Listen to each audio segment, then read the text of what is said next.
I've been voted 2014 Forbes 30 under 30 social entrepreneurs in the world. And the other award that I got that I'm very proud of, I've been voted 2014 entrepreneur in my village. So I want to tell you a little bit about my village. It's this small. So it's like saying, I am the best good-looking man in this room right now, facing that way. Don't turn around, you'll ruin the odds. My name is Chris, and my company is called Rides for Lives. And I want to take you through a little journey in the next few minutes to tell you a little bit about where I came from and what kind of inspired to get me where I am right now. So I come from a country called Uganda. It's in East Africa, and that's the journey that I took, the little blue dot line you see. That's the journey I took to come from where my village is to San Francisco. That's where I work right now. And Uganda is a small country, it's the size of Oregon. It has about 37 million people. And lots of poverty in most places. This is my house. This is where I grew up. It was about 9 people, and lots of, my siblings, my brothers, my parents, we all live in this one thatched house. All poverty of all kinds you can imagine. From, no electricity, no running water, all the fancy stuff that, people take for granted. This is the road that leads to my village on a good day. And this is my dad. My father passed away of HIV/AIDS when I was about 7 years old. And my mother followed thereafter. So at 7 years old, as culture has it, I was given this responsibility as a child head to take care of my younger siblings, 4 of them. As you can imagine, in this country at 7, you can't even cross the street by yourself. So around when I was 15, and I can go on about this story between 7 and 15, and we'll be here for a whole day. But around when I was 15, this lady came into my life. She started an orphanage. And this orphanage is called YES Uganda. And what she does is she brings in orphans that have been orphaned by AIDS and help them go to school and eventually learn a trade so you can support your family. During that time, when I was going through the program in the orphanage, this family came through as well. They are my now adopted parents in America. So my grandmother Helms came through this program and supported me to go to school in Uganda and eventually offered to bring me here in the United States to go to school in California. So through so many things between coming to the United States and trying to go to school. And my mom, actually, bless her heart, she had to teach me literally everything. From this is a computer, this is a microwave, this is a refrigerator, things I've never seen before. I had to learn from scratch as a little baby. And I went to school. I was able to graduate on top of my class, and I was actually the student speaker, which was pretty cool.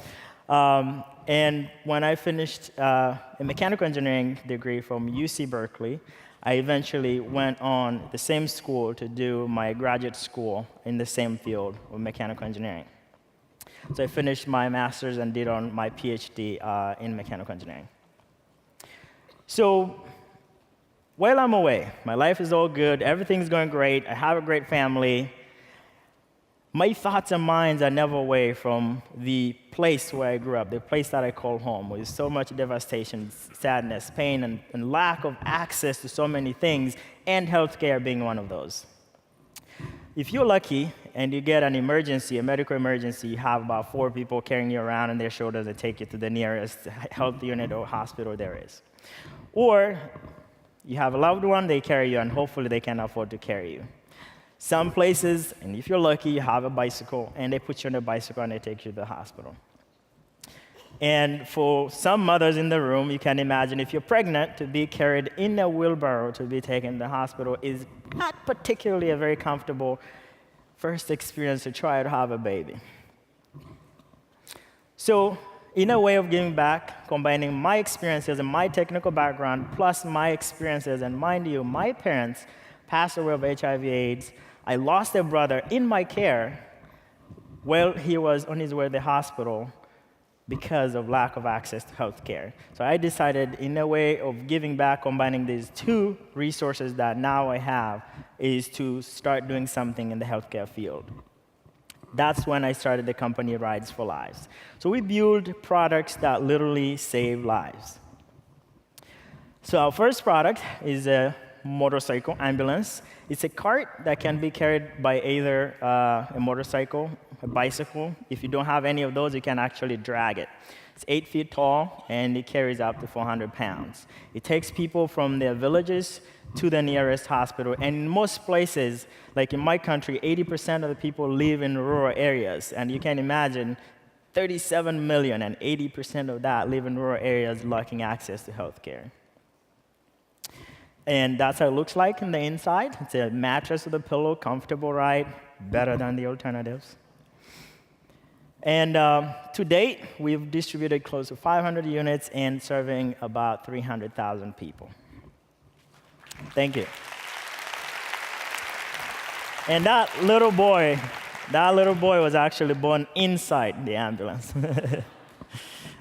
So while taking people to the hospital, there was this other problem that we actually noticed, that when you take people in the hospital, they are lying on the floor, they're trying to see this only doctor there is, and they spend days, sometimes a couple of days trying to get access to this doctor. We're like, oh, how about if we try to bring the hospital to the people?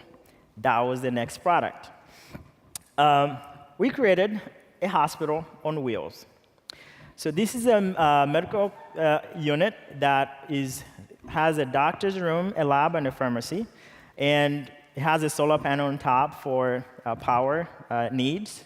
And we bring these to places that are kind of populated, like marketplaces, and we serve people where they are.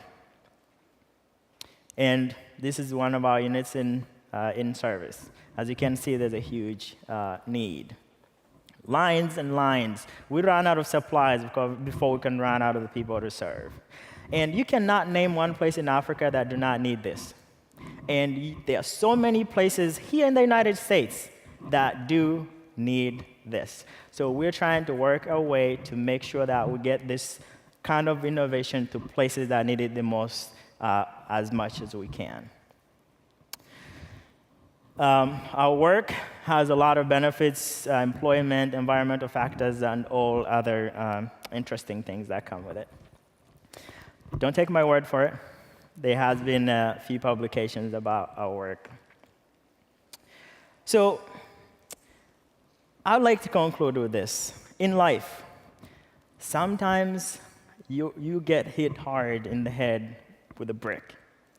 It's up to you to dust the pieces off, lift yourself up, and keep moving. It takes a lot of passion, lots of determination, but if you have those two, anything is possible. Keep going. Thank you.